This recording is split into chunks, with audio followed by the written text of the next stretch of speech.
आज का हमारा टॉपिक है डिमॉन्स्ट्रेटिव प्रोनाउन। ठीक है, this is also the type of pronoun that is demonstrative pronoun. सबसे पहले जब मैंने क्लास में प्रोनाउन शुरू किया था, जिन बच्चों ने लेक्चर 1 से अटेंड किया है, उस वक्त भी मैंने बताया था, फिर से बता देती हूँ क्या, कि pronoun is not just a gap filling word, यानी ये किसी एक खास एग्जाम में बस आता है इसलिए मत पढ़ो। जब आप नरेशन करते हैं, पैसिव एक्टिव वॉइस करते हो, डायरेक्ट इनडायरेक्ट करते हो, स्पीच करते हो, वहां पर प्रोनाउन का बहुत इंपॉर्टेंट रोल है। हाँ, क्योंकि ये प्रोनाउन्स ही हैं जो ट्रांसफॉर्म होते हैं, चेंज होते हैं। इनको चेंज करते हैं ना, नाउन को तो चेंज नहीं करते। चेंज क्या करते हैं? नाउन की तरह से प्रोनाउन को चेंज कर देते हैं। एंड बहुत सारी वैरायटीज में इनका यूज होता है, तो बहुत आराम से पढ़ेंगे, एक एक टॉपिक पढ़ेंगे। और जिन्होंने अभी तक नहीं पढ़ा है, लिंक डिस्क्रिप्शन में गिवन रहेगा इस वीडियो के, जाइएगा, देख लीजिएगा। पुराने सारे प्रोनाउंस मैंने डिटेल में करवाया है, एक एक टॉपिक करवाया है। ठीक है, बहुत टाइम लेकर आराम से करा रही हूँ। द रीजन बिहाइंड इज कि एक बार आपकी ये ग्रामर स्ट्रॉन्ग हो तो दोबारा आपको न पढ़नी पड़े इतनी डिटेल में, रिवीजन करो और सब कुछ आ जाए। ठीक है, तो आते हैं हम अपने टॉपिक डिमॉन्स्ट्रेटिव प्रोनाउन की तरफ। देखिए बच्चों, डिमॉन्स्ट्रेटिव से क्या समझते हो? पहले तो अभी तक जो भी कुछ पढ़ रहे थे सबका मतलब बताते चल रही हूँ, इसका भी बताऊंगी। चलिए, डिमॉन्स्ट्रेटिव का मतलब क्या होता है? कोई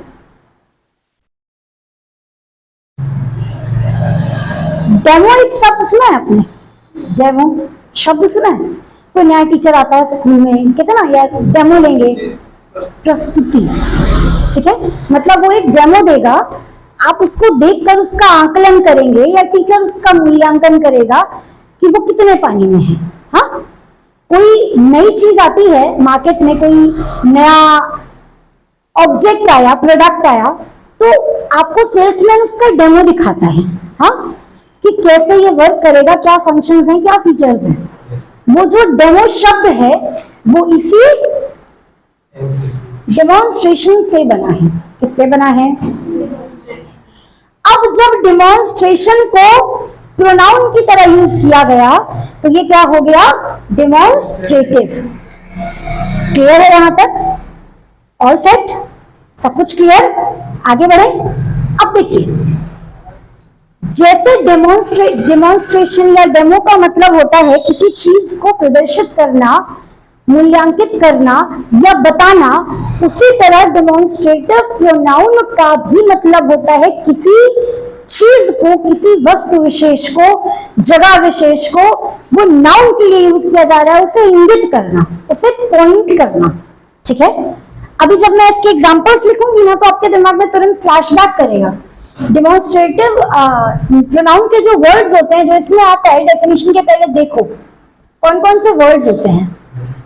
दिस, ये तो कितनी बार पढ़ते हो, बचपन से सीखा है हमने। दैट, दीज, सीखा है, बोलो सीखे हैं ये वर्ड्स। दोज, ये चारों सीखे हैं। ये तो हो सकता है कुछ नए हो, ये मैं करा दूंगी, कोई दिक्कत नहीं है। ठीक है, तो डेफिनेशन शुरू करने से पहले एक झलक। This is pen, this is Neha, these are students, these are my students. समझ पा रहे हैं? That is a house. These are, those are my relatives. Those are my relatives. कुछ भी, this one, that one, हाँ, this book is red, या this is red book, कुछ भी। तो जब हम यहाँ पर this, that, these, those या फिर such और one का यूज करते हैं प्रोनाउन के लिए, उन वर्ड्स को क्या कहा जाता है? Demonstrative pronoun. ठीक है, यहाँ पर आपके मन में एक सवाल आ रहा होगा, नहीं आ रहा तो मैं डाल देती हूँ, और आता है अमूमन, ये एक दिमाग में ट्रिगर करती है चीज कि डिमॉन्स्ट्रेटिव तो एडजेक्टिव्स भी होते हैं, फिर इनमें और डिमॉन्स्ट्रेटिव प्रोनाउन में क्या अंतर है, क्योंकि उनके लिए भी यही 6 वर्ड्स हैं, कुछ और नहीं है, यही है, दिस दैट दीज दोस। तो दोनों में फिर कैसे अंतर करेंगे कि ईदर दे आर एडजेक्टिव्स और दे आर प्रोनाउंस। सही बोल रहे हैं कुछ हद तक। अभी एग्जांपल्स करेंगे, बताइएगा तो और क्लियर हो जाएगा। यहां तक किसी को कोई समस्या?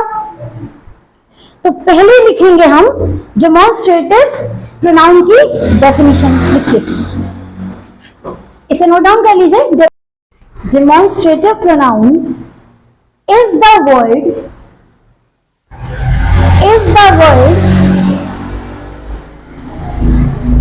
which is used to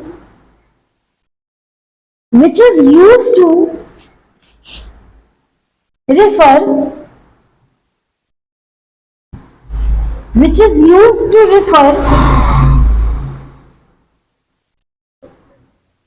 or distinguish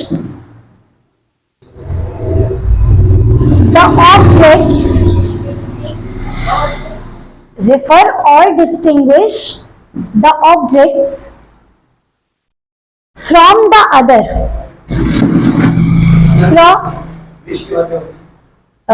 refer and क्या?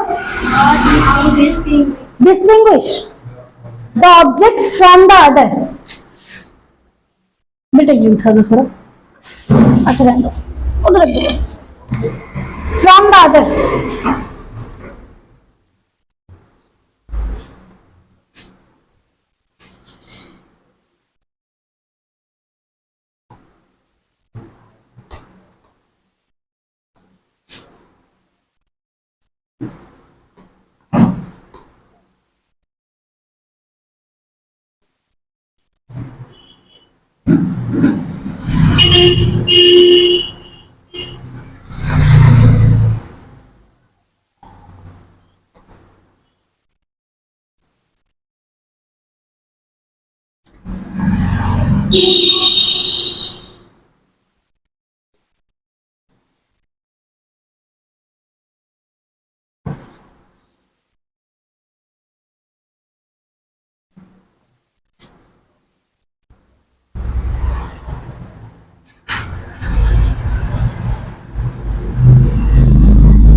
now let's look the examples।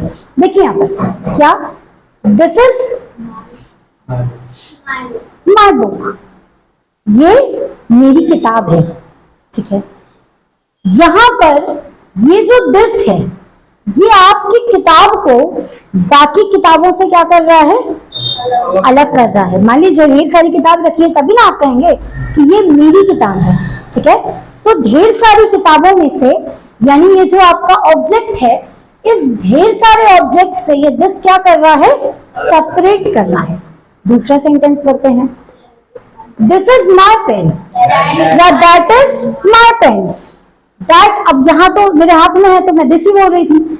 That actually use होता है कोई चीज जब दूर हो, हमसे बहुत दूर हो, तो दैट इज माई पेन, यानी यहां पर भी इस पेन ऑब्जेक्ट को दैट क्या कर रहा है? दूर कर रहा है। This is blue in colour, कोई चीज है जो नीले रंग में है और वो आपके पास रखी है, तो आप कैसे कहेंगे? This is blue in colour. Now ठीक है, दीज आर माई स्टूडेंट्स, यानी ये सब मेरे विद्यार्थी हैं।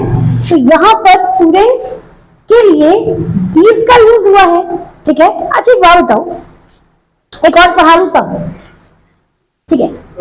दोज आर माई फ्रेंड्स, वो सब मेरे दोस्त हैं। यहां पर आप एक चीज देखिएगा, दीज और दोज कब यूज हो रहा है? जब मैं किसी प्लूरल, वेरी गुड, ज्यादा लोगों के लिए प्लूरल शब्द के लिए यूज कर रही हूं। और दिस और दैट कब यूज हो रहा है? जब कोई मैं सिंगुलर के लिए यूज कर रही हूं। यानी कि आप ऐसे लिख सकते हैं कि किसी भी सिंगुलर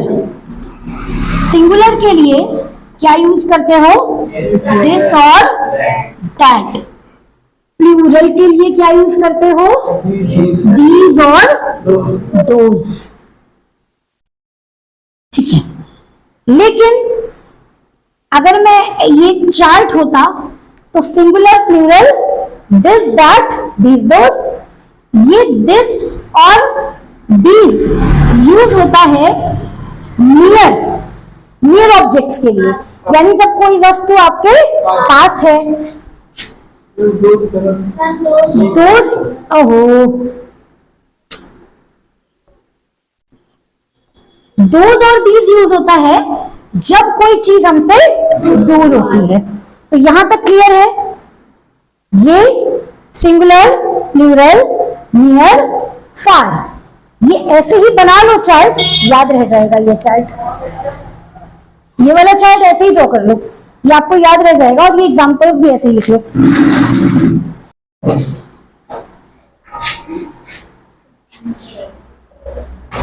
ठीक है, आगे बढ़े, आगे बढ़ जाए। तो डेमोन्स्ट्रेटिव की डेफिनेशन समझ में आ गई। एग्जांपल्स देख लिए, जितने भी 6 के 6 लिखवाए थे एक एक करके डिटेल में कराऊंगी। लेकिन उससे पहले एक नजर देखते हैं, what is the difference between demonstrative pronoun and demonstrative adjectives. देखिए, मैं आपको डेफिनेशन से पहले लिख करके एग्जांपल्स के साथ बताऊंगी। एक एग्जांपल मैंने लिखा था, दिस इज माई बुक, ठीक है। इसी एग्जांपल को मैं कुछ इस तरह से लिखती हूं, this book is mine. Sentence दोनों सही है। और अपनी किताब के लिए आप चाहे ये बोले चाहे ये बोले, कोई अंतर नहीं पड़ेगा। लेकिन दोनों में अंतर है और ग्रामर का तगड़ा अंतर है। बताओ क्या? ये एडजेक्टिव है और ये, ठीक है। अच्छा, ये एडजेक्टिव है क्यों? यस, हमेशा, अभी मैंने एडजेक्टिव को टच नहीं किया इसलिए बहुत डिटेल में नहीं घुसूंगी, लेकिन नाउन के पहले हमेशा क्या आता है? अरे भाई, एडजेक्टिव, नाउन और प्रोनाउन तो कभी साथ नहीं आते। बताया था ना जब रिफ्लेक्सिव पढ़ा रही थी, तो नाउन और प्रोनाउन कभी भी साथ नहीं आते। नाउन के पहले हमेशा क्या आएगा?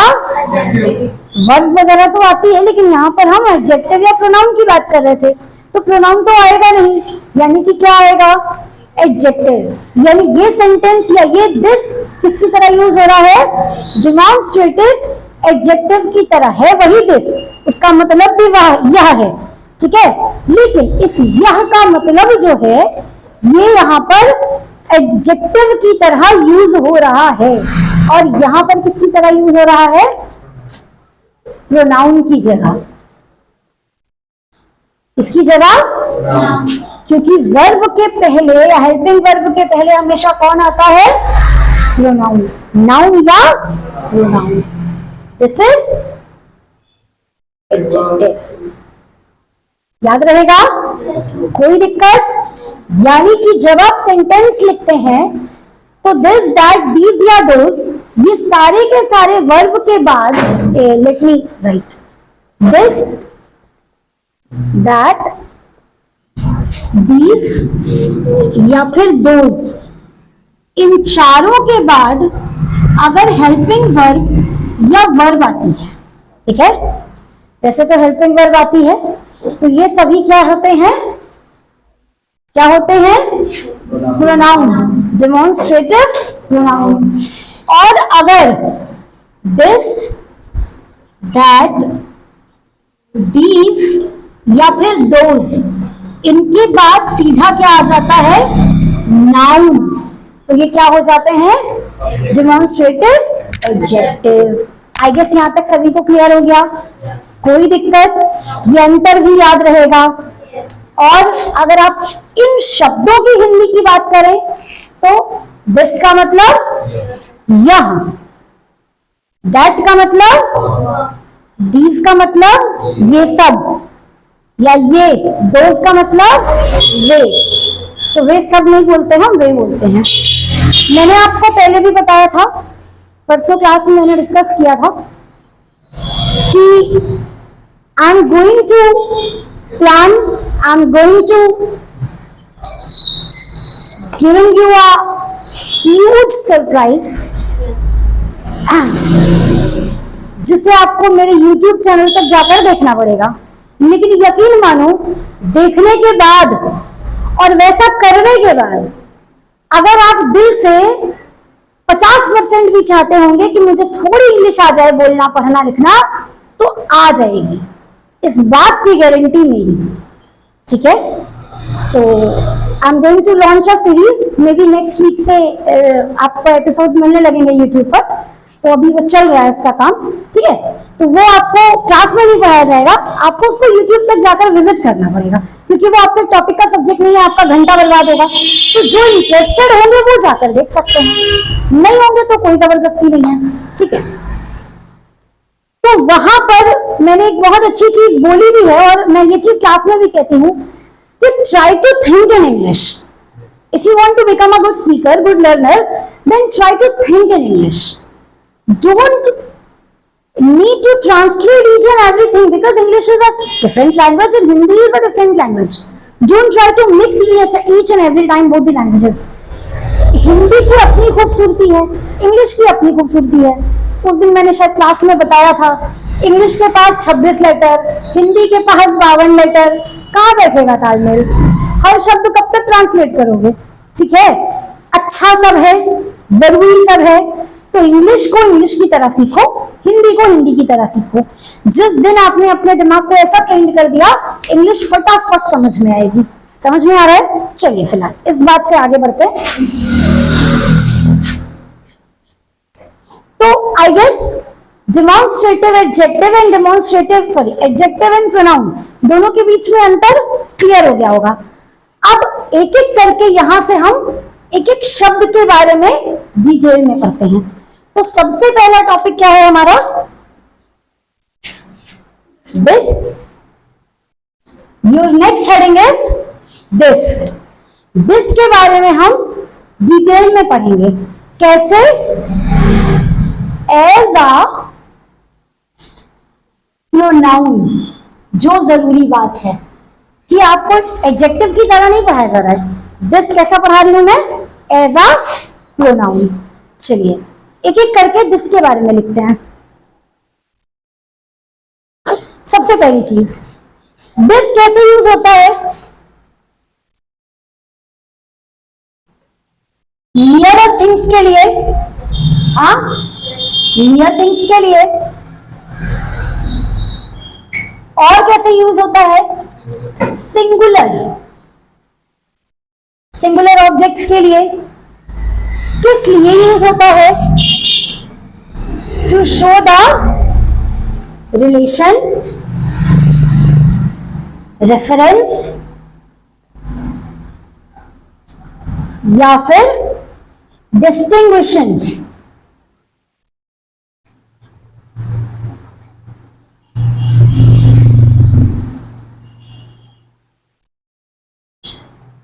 डिस्टिंग्विशन यानी कि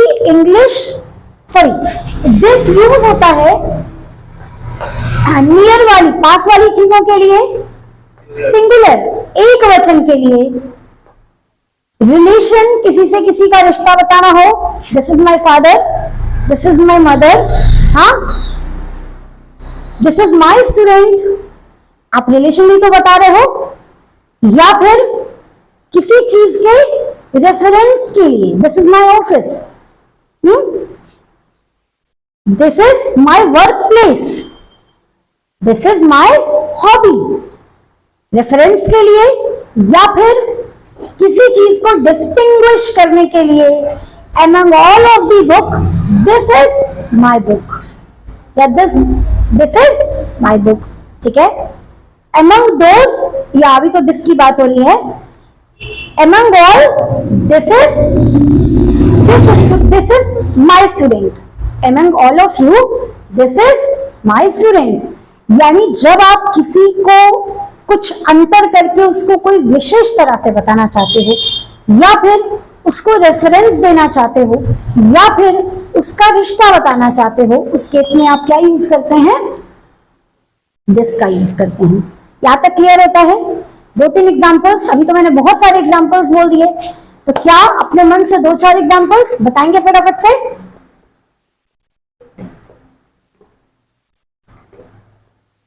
this is my father, this is my mom, this is my house। अच्छा, ये तो हो गए छोटे छोटे सेंटेंसेस। थोड़े बड़े, हाँ, दिस इज माई बैंक। लिख दूं? चलो लिख देती हूँ। अब थोड़े बड़े बड़े भाई, थोड़े बड़े यानी कि जब आपको समझ में आए, जो आपके लेवल से सूट करे।